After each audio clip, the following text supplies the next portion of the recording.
Videos करताय direct ते पाहिजे आपल्याला बातमी तयार करायला. कोणता पेपर आपला?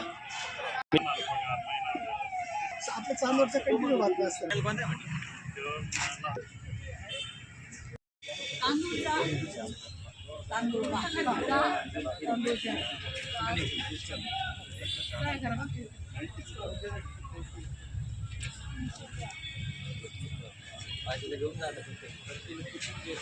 सर, आज रानभाजी महोत्सव या ठिकाणी तुमच्या कार्यालयाच्या आवारामध्ये लावला आहे.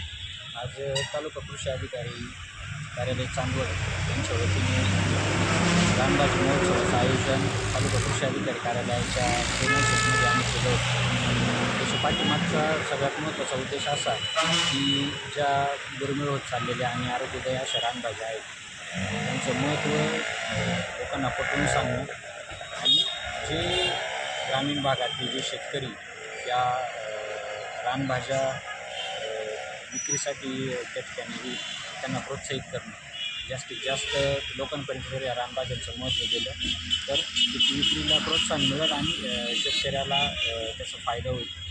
आजचा हा महोत्सव आम्ही सोमवारच्या दिवशी मुद्दाम निवडला कारण चांदवडचा आठवडे बाजार सोमवारी असतो. त्याच्यामुळं मोठ्या प्रमाणामध्ये इथं जे रानभाज्या विकणारे शेतकरी बांधव ते येत असतात. त्याचबरोबर चांदवड शहरामध्ये राहणारा जो भाजीपाल्याचा ग्राहक आहे ते आणि परिसरातले इतर जे भाजीपाल्यांचे ग्राहक आहेत ते देखील मोठ्या संख्येने लोक येत असतात. आज सकाळपासून या रानभाजी महोत्सवामध्ये अनेक शेतकरी त्याचबरोबर जे ग्राहक आहेत त्यांनी भेट दिली आणि रानभाज्यांचं जे महत्त्व आहे ते समजून घेतलं. या उद्देशानं आज हा महोत्सव या ठिकाणी आयोजित केला आहे.